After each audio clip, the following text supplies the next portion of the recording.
My name is Camilla Renee Hart. I'm 30 years old, and the day I stopped being my parents' safety net started with a phone call that felt harmless. It was early April, one of those cool mornings where the sun looks warmer than it feels. I was sitting at my kitchen table with my laptop open, coffee going lukewarm beside a spreadsheet, when my dad's name lit up my phone. I hesitated for a second. Calls from him usually came with some kind of catch, but I answered. He sounded upbeat. "Millie," he said, using the nickname I hadn't asked for since high school. "Got a favor to ask you?" I braced myself. "Okay, what's going on?" He launched into it like it was a team project we were both excited about. "We've been thinking about redoing the backyard. New patio, maybe an upgraded grill area, a little fire pit, somewhere the family can actually hang out. Your mom's really excited. Thought maybe you'd want to help." I could almost see the space he was describing, the cracked patio I'd grown up on, the patchy grass, the rusty grill my dad swore still had some life in it. I'd always imagined that one day, when I was doing well, I'd give something back to them. They helped me through college. They weren't perfect parents, but they tried in their own broken ways. Now I had a stable job, savings, a life that didn't feel like it was constantly on fire. "Yeah," I heard myself say. "Yeah, I can help. How much are we talking?" There was a pause, and his voice softened just a bit, like he knew the number might make me flinch. "We got some quotes. 12,400. But we can figure something out. It doesn't all have to be on you." $12,400. I stared at the coffee ring on my table, did the math in my head, and realized I could cover it without destroying my life. I wouldn't be comfortable for a bit, but I wouldn't drown either. "I'll take care of it," I said, "all of it." He didn't argue. He didn't even pretend to push back. He just said, "I knew you'd come through, kiddo." Like it was the most natural thing in the world that his daughter would drop 5 figures on a backyard. 2 days later, the first payments went out to the landscaping company from a separate renovation fund I set up.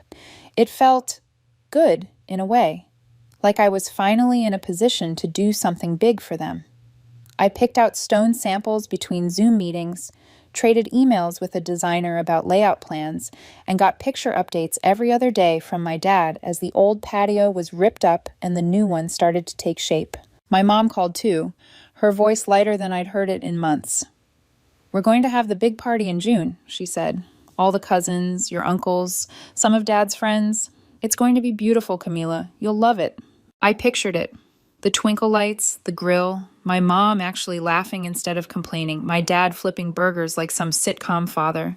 For a second, I felt like we were building something together. Not just stone and concrete, but maybe, I don't know, a second chance. That night, I told my boyfriend Lucas about it while we were making dinner in my tiny kitchen, moving around each other like we'd been doing it forever. "So you just paid for all of it?" he asked, chopping vegetables with easy, practiced motions. "Yeah," I said, shrugging like it was no big deal. "They helped me through school. I'm doing well now. Feels right." He gave me that look, the one that was equal parts admiration and concern. "It's generous," he said. "Borderline Saint Lavelle generous. Just make sure they're not expecting you to build their entire life for them." I laughed it off, but his words lodged somewhere in the back of my mind. His ex-girlfriend used to tell him he was too soft with people, always giving more chances than he should. She still sent the occasional passive-aggressive message when she saw us post something together, little reminders that she didn't think I deserved what I had. Sometimes I wondered if Lucas saw the same softness in me that he'd had to grow out of. Weeks went by. The backyard transformed from a cracked, uneven patch of concrete into something out of a catalog. My dad texted me photos of the new stone, the half-built fire pit, the frames for the new seating area. My mom called to talk about menus and decorations for the June party. She kept saying "we," like we were all in this together. I let myself believe it. Then my phone rang one afternoon while I was stuck in traffic. It was my aunt. She started with small talk. How was work? How was Lucas? Had I tried that new restaurant downtown? Then, as I merged onto the freeway, she dropped it like it was nothing. "Oh, by the way, the party will just be for immediate family. Hope you understand." Something in my chest went cold. "Immediate family?" I repeated. "Yeah," she said, breezy and cheerful.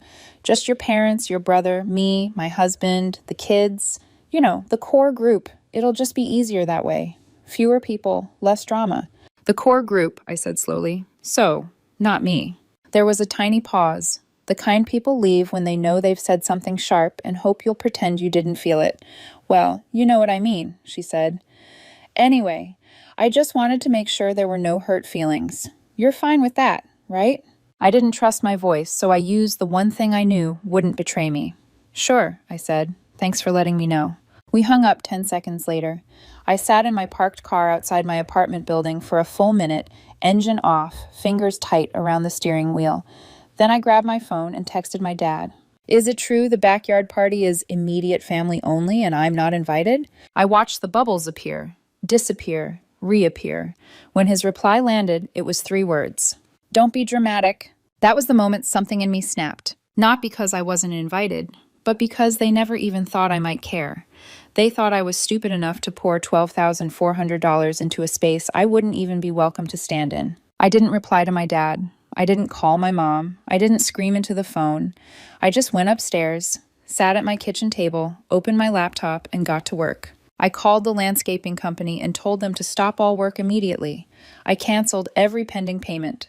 I froze the remaining funds in the renovation account and blocked any new transactions attached to their project. That was Tuesday. By Wednesday morning, I had 49 missed calls. By noon, someone was pounding on my front door like they were trying to break it down. I didn't move at first. Then I heard her voice, my mother, shouting my name like I'd burned the house down. She didn't knock. She yelled, nonstop, for over a minute. Then I opened the door. She looked half out of her mind, hair wild, makeup smudged, phone clutched in her hand like a weapon. She pushed past me without asking, walked straight into my living room like she owned it. "The hell is wrong with you?" she snapped. "You embarrassed your father." I laughed, not because it was funny, but because I genuinely couldn't believe she was serious. "I'm not paying for a backyard meant to host a party I'm not invited to," I said. "You don't get to cut me out and keep my money." She didn't like that. Her voice rose, ranting about family and loyalty, about how I was being selfish, about how this wasn't about the party. It was about respecting where you come from. When I asked why I wasn't considered immediate family, she dodged, twisted, accused, circled endlessly back to how hurt she felt. Eventually, she resorted to the one weapon she always used when logic didn't bend her way. She pointed a finger at my chest and said, low and vicious, "You're going to regret this. You don't turn your back on blood." Then she stormed out of my apartment and slammed the door. I stood in the quiet afterward, heart pounding, ears ringing. Lucas texted a few minutes later, asking how my day was going. I stared at the screen, at the echo of my mother's words vibrating in my skull. In that moment, I made a decision. I was done being convenient, done playing the role of the reliable daughter who always showed up, paid up, and shut up. I wasn't going to be their safety net anymore. I thought the worst was over. I had no idea how far they were willing to go. The silence after my mom's visit wasn't normal. 2 full days passed without a single call from her, not even one of my dad's passive-aggressive texts he usually sent when they thought I'd overreacted. No guilt, no lectures, nothing. If it had been anyone else, I might have believed they were cooling down. With my parents, silence was never peace. It was planning. By Friday, I'd almost convinced myself they'd let it go. I told Lucas what happened, and he listened with that steady focus that made me feel both seen and painfully exposed. "They'll try something else," he said finally, wiping his hands on a dish towel. "People like that don't just accept no, they regroup." I wanted to say he was wrong. Instead, I said nothing. That afternoon, I was in the middle of a Zoom meeting, droning through quarterly numbers, when a sound outside made me freeze. At first, I thought it was thunder, low, heavy, distant. Then came a sharper crash, like metal colliding with something it shouldn't. My stomach dropped. "Give me 1 minute," I told my coworkers, muting myself before they could respond. I stood up, heart hammering, and walked toward the window. The next sound shattered any illusion that I was overreacting.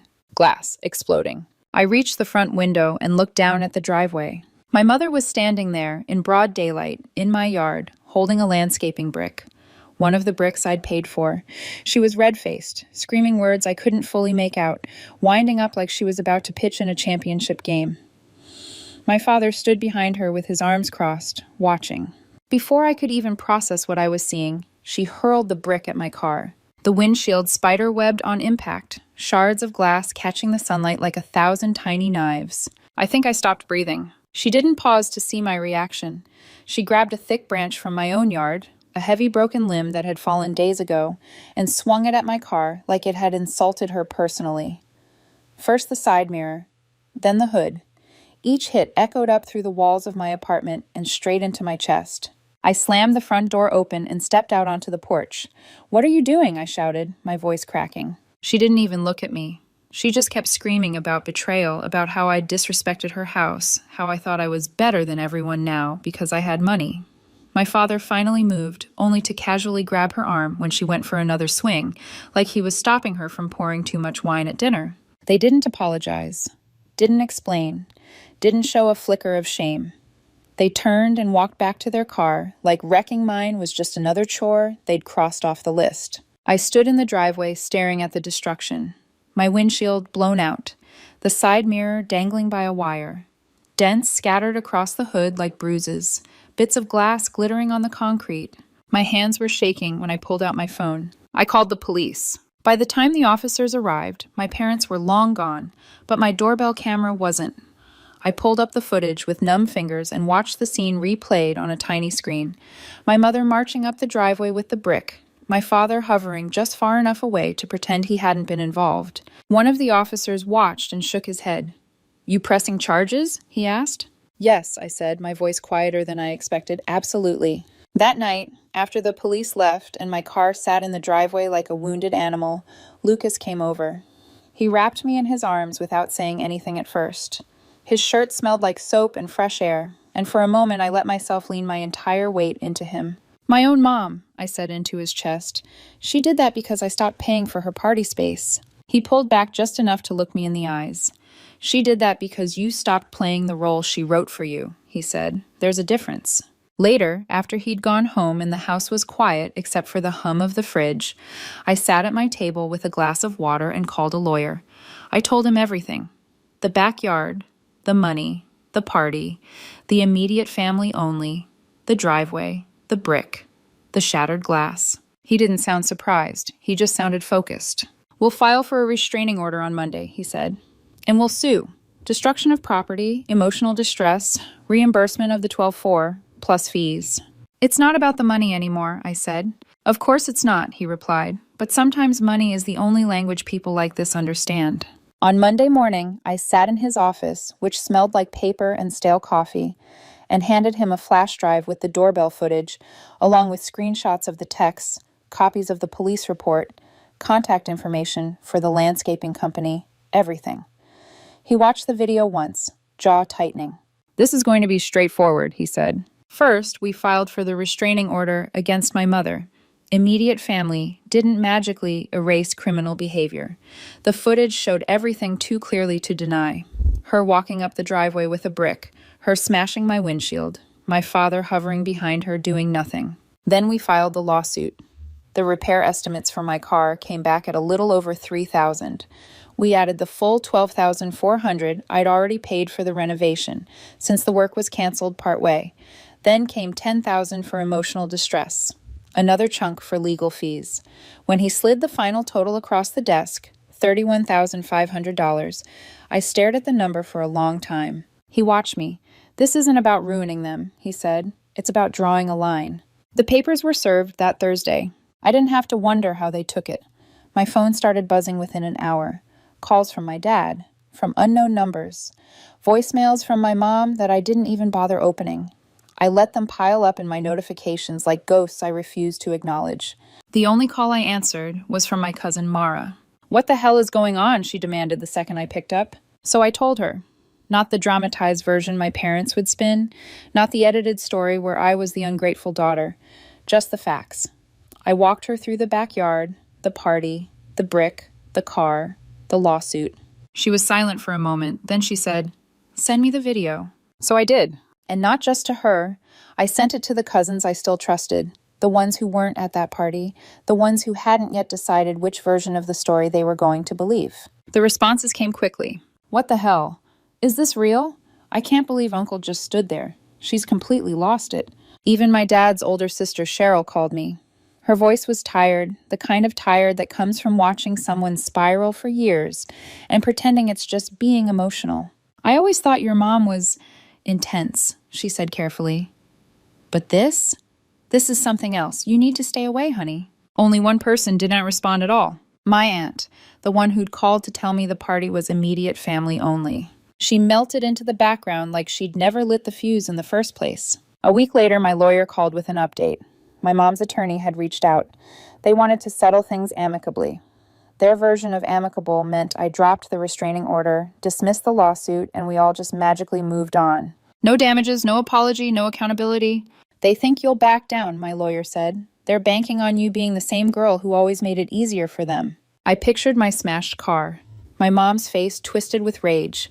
My dad standing there, hands in his pockets. "Reject it," I said. "No negotiation. Let it go to court." That night, my dad texted me. "We should talk this out like adults." I stared at the message, the irony burning. This from the man who watched his wife destroy my car. The man who stayed silent until the legal papers landed on his porch. I didn't respond. The silence didn't feel like weakness this time. It felt like a boundary. The old version of me would have picked up the phone, tried to fix everything, tried to glue the shards of our family back together while cutting my hands open in the process. That girl was gone, and my parents had no idea who they were really dealing with now. For almost a week, things were eerily calm. No door pounding, no screaming voicemails, not even a guilt-laced text from my dad. It was so quiet that for the first time in this entire mess, I slept through the night without waking up to check my phone. Lucas stayed over a few evenings, and even he admitted that the tension felt like it had thinned. "It's the eye of the storm," he warned gently as we washed dishes together one night. "They're not done. People who need control don't just stop." I wanted to believe he was wrong. I wanted to believe that serving them legal papers had been enough of a wake-up call. But Lucas had lived through his own version of this with an ex who kept trying to pry him back into her orbit through manipulation and drama. He knew the pattern. Even his ex-girlfriend had popped up again recently, little passive-aggressive comments on social media about how some people don't value family anymore. I knew it was aimed at me. I didn't even flinch. By Saturday afternoon, I was starting to feel something dangerously close to relief. I'd gone grocery shopping, humming under my breath as I wrestled 2 bags of frozen food out of the back seat. The sun was warm, the street was quiet. Then a car pulled up across the street. My parents' car. I froze. My mother stepped out first, her movements sharp and jittery, like she was running on pure adrenaline. My father got out on the driver's side, slower, but with that same eerie detachment he'd worn the last time, like he'd already decided not to interfere with whatever came next. Before I could react, my mother reached into a canvas tote bag and pulled out another landscaping brick. My throat closed. "No," I whispered, more to myself than anyone else. She didn't say a word. Not one. She marched across the street and hurled the brick straight at my car. It hit the back windshield. The glass cracked in a perfect, horrifying line. I dropped the grocery bags. Frozen peas spilled across the driveway. "Are you out of your mind?" I shouted, stumbling backward toward the front door. But she didn't hear me. Or maybe she did and didn't care. She was yelling again. Something about betrayal, about disrespect, about how I'd ruined her life by involving lawyers. My dad got out of the car holding something long and wooden. For a split second, my brain couldn't process what it was. Then he swung it. A broomstick. Maybe a shovel handle. He slammed it against the driver's side door. Once. Twice. The dull thuds vibrated through the air, through the ground, through my chest. I ran inside and locked the door. My hands shook so hard I almost dropped my phone as I dialed 911. "They're destroying my car again," I told the operator, voice trembling. "My parents. They already did this once. There's a restraining order." The operator stayed on the line. "Stay inside. Officers are being dispatched." While she talked, I peeked through the blinds. My parents were in a frenzy, swinging, shouting, shattering. Neighbors gathered on their lawns. Someone filmed. A kid on a bike stared in wide-eyed silence. 7 minutes. That's how long it took for the police to arrive. 7 minutes of my parents vandalizing my car like it owed them money. When the officers pulled up, my mother was mid-throw with a second brick from her tote bag. My dad had dented both side doors beyond repair. The officers shouted, pulled them apart, and handcuffed them right in my driveway. My mother screamed about betrayal. My father yelled something about talking privately. Neither looked at me. Neither apologized. It was like watching strangers get arrested. Dangerous strangers who somehow still expected my sympathy. While giving my statement, I realized something that shook me harder than the smashed glass. If I had walked outside to stop them, they wouldn't have stopped. They might have turned the violence toward me without even thinking. That night, the silence inside my apartment felt suffocating. Lucas rushed over the second he heard. The moment I opened the door, he gathered me into his arms. His voice was gentle but firm. "You're not safe around them anymore, Camilla." "I know," I whispered. He held me tighter. "They crossed the line days ago, but today, this was something else. This wasn't anger. This was obsession." My lawyer called the next morning. He didn't sound surprised, just angry on my behalf. "This gives us grounds for criminal charges in addition to the civil suit," he said. "Document everything. Keep every bill, every repair estimate, forward all messages. We'll expedite the restraining order." I spent that afternoon taking photos of the damage. The back window shattered into a glittering mosaic. The doors dented, deep scratches carved into the paint. It didn't look like a car anymore. It looked like a warning. A message written in violence. The judge approved the expedited restraining order within 24 hours. My mother was barred from coming within 500 feet of my home, my car, my workplace. My dad wasn't included, but he hadn't come near me since the incident. Maybe because he was ashamed. Maybe because he was afraid. Or maybe because he was just tired of being her shadow. For a week, I didn't hear from them. Not directly. But the voicemails started again. From my mom, screaming through tears, calling me a traitor, insisting I'd ruined her life by pressing charges. I didn't listen to more than 2 seconds of any of them. I forwarded all of them to my lawyer. Then the messages from the extended family began. Not all angry, some cautious, some confused, some pleading. "Your mom didn't mean it. You're overreacting. Don't ruin the family. Why can't you just let it go?" One message, just one, made my blood boil. "You know she only did this because she loves you, right?" Love? That wasn't love. That was ownership. That was destruction. That was rage fueled by entitlement. I blocked half the numbers. I muted the rest. My world pulled inward, small and tight and quiet. Lucas stayed close, but he didn't smother. He let me breathe. He let me break down when I needed to. Let me sit in silence when my thoughts were too loud. Even when his ex posted something snide about people who throw away their families, he ignored it entirely. He didn't let her pull him back into her chaos, and seeing that somehow gave me strength to avoid being pulled back into mine. Just when it felt like things couldn't possibly escalate again, when the legal process was underway, when the restraining order had been served, when the neighbors had finally stopped talking about the driveway incident, something shifted. A cousin called. His voice was uncomfortable. He said there had been a family meeting at my aunt's house. The aunt who told me the party was immediate family only. The aunt who lit the fuse that started this entire explosion. The aunt who hadn't said one word to me since everything began. Apparently, she'd decided to clear the air. What she actually did was declare war. And I wasn't even in the room to defend myself. My cousin Zach called me late.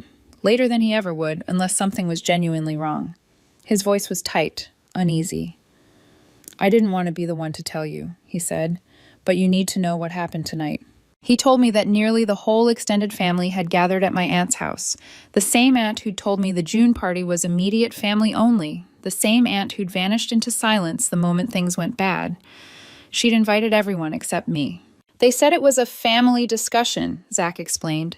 "But it wasn't. It was... God, Camila, it was something else." He took a breath, then continued. "She stood up in the living room holding this manila folder like she was unveiling evidence in a courtroom. She said she had something everyone needed to see. Proof that you'd been planning all of this. The lawsuit, the backyard cancellation, everything." I felt the blood drain from my face. My aunt had always been manipulative, but this was a different league entirely. "She passed around printouts, Kanad," Zach continued. "Screenshots, text messages, supposedly from you." "What did they say?" I choked out. He hesitated. "They were edited, Camilla, obviously fake. They look so damn sloppy I can't believe anyone believed them. Stuff like you bragging about getting back at your parents and how you were going to make them pay. One even said you hated your parents and were only pretending to be the good daughter." My throat tightened. He lowered his voice. "I knew they weren't real. Anyone who's ever actually texted with you would know. But not everyone in the room had real context or real loyalty. Some cousins bought the story instantly. Others hesitated.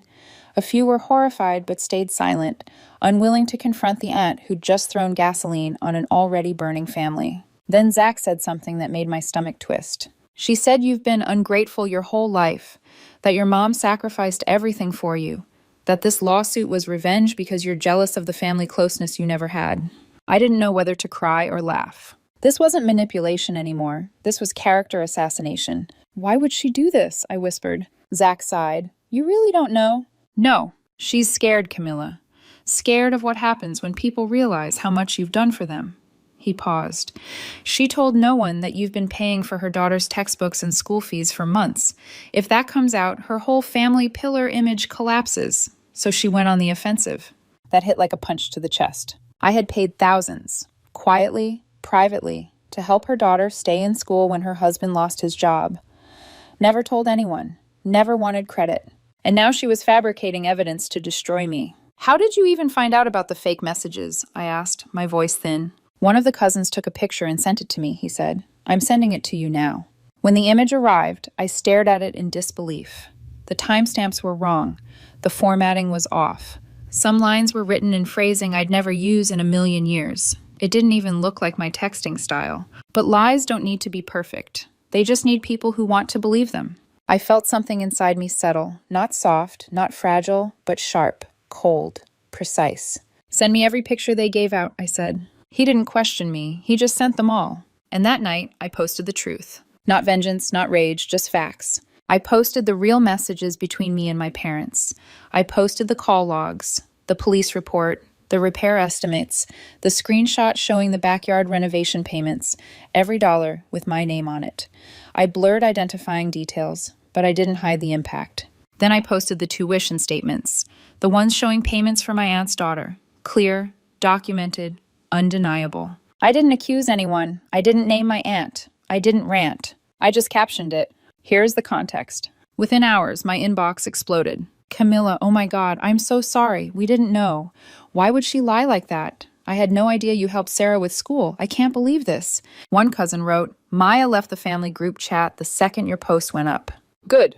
But the real blow didn't come online. 3 days later, a small envelope appeared in my mailbox. No return address, no name, just my first name handwritten on the front. Inside was a single sheet of paper, folded twice. The handwriting was unmistakable. You think you've won, it said, but you've just declared war on the wrong person. No signature, just a photo tucked inside. A photo of me, standing in my front yard, holding a takeout bag, taken from across the street. My skin crawled. My aunt hadn't just lied. She hadn't just manipulated. She had someone watching me. I took the letter and photo straight to my lawyer. He didn't try to hide how disturbed he was. This isn't family conflict anymore, he said. This is stalking. We need to involve the police again and file a restraining order against your aunt. I nodded, but my eyes kept drifting back to the photo. The angle, the distance, the targeting. Someone had been close enough to watch me walk to my door, close enough to follow my movements, close enough to know where I lived and when I was alone. I thought I had experienced the worst my family could do. I was wrong. Something darker had been simmering beneath the surface, something that didn't care about guilt or love or blood, something that only cared about winning. And suddenly, even my home didn't feel like mine anymore.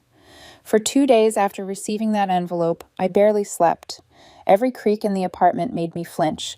Every passing shadow outside my blinds felt like someone watching.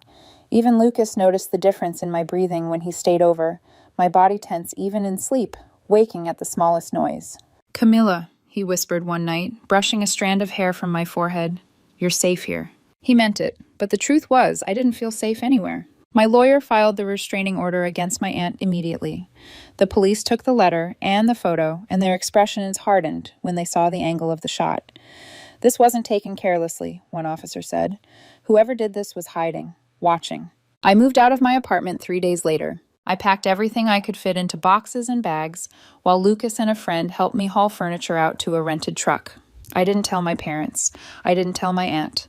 I didn't tell any extended family besides one cousin I trusted.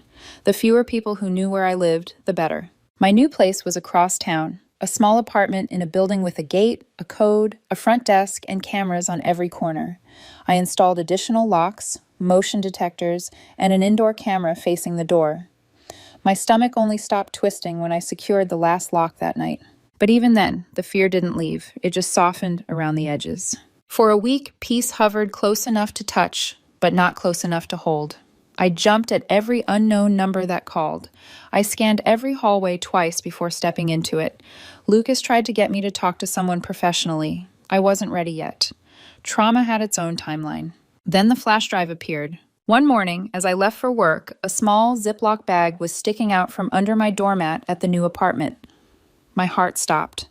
I crouched carefully, hands shaking, and lifted the mat. A flash drive. My breath caught in my throat. Someone had been here, already. My mind raced. I didn't know if I should cry, scream, or run. I brought it inside, sat down on the couch, and stared at it.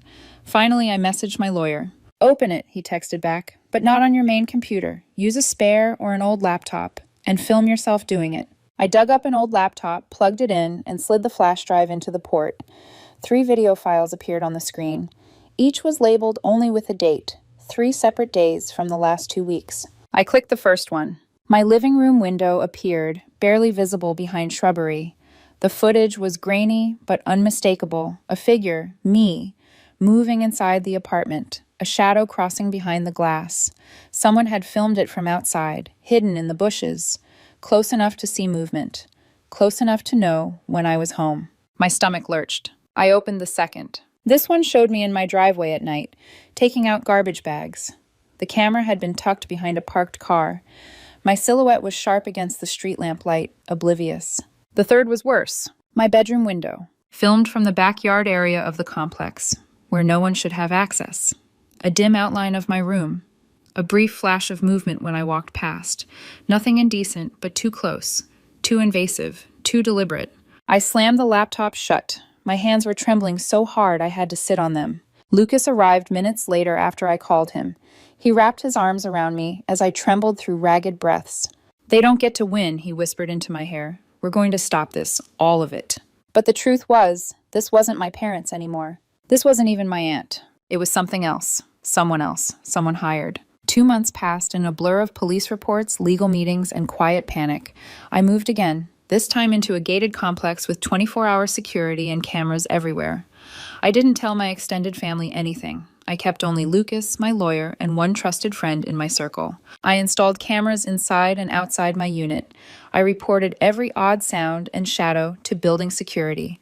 I lived more cautiously than I ever imagined I could. Then the break happened. 2 months after the flash drive, the police matched the videos to a laptop found in a separate harassment investigation. The laptop belonged to a freelance private investigator, someone who took cash jobs through burner phones. Discreet, off the books. He had notes, he had photos, he had payment logs, and one note included the first 3 letters of a name. My breath caught. My lawyer's eyes flicked up at me. My aunt's name started with that letter. She had hired someone to follow me, watch me, film me, gather evidence. About what? I didn't know. He'd been outside my apartment waiting, recording. She denied everything, of course. But the paper trail wasn't on my side, it was on hers. The police couldn't charge her criminally. The investigator covered his tracks well enough that the evidence didn't meet the criminal threshold, but the civil court saw enough. The restraining order against her became permanent. She wasn't allowed within 500 feet of me, my property, or my workplace. She tried to contest it. She lost. My mother's lawsuit ended shortly after. She was ordered to pay me more than $25,000 in damages. She appealed. She lost that too. The day the judgment was finalized, I didn't celebrate. I didn't cry. I didn't even smile. I just sat on my couch, my safe couch, in my safe apartment, and breathed for the first time in what felt like years. My dad sent me one last message, 4 words. "I wish things were different." All I wrote back was, "So do I. Goodbye." Then I blocked him too. My mother hasn't contacted me since. Not directly, not indirectly. Maybe the judgment crushed her. Maybe the restraining order scared her. Maybe she finally realized the daughter she'd relied on was gone. My aunt sent one final letter through her attorney. A vague, soulless statement about misunderstandings and family tension. Not an apology, not accountability, just an attempt to save face. I didn't respond. I started therapy. I started sleeping through the night. I started breathing without checking my windows. I started living again. And the strangest part? I don't miss them. Not anymore. One weekend, I drove past my parents' house for the first time, just to see it with my own eyes. The backyard was half finished. The patio incomplete. weeds growing through the cracks, piles of unused stone leaning against the fence. A monument to what they tried to build on me. Something shiny, convenient, expensive, maintained by someone else. Now it's just rotting pieces of a dream they thought they could fund with my life. These days my home feels quiet, warm, safe.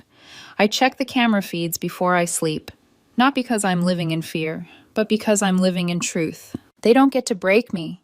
Not anymore. Not ever again.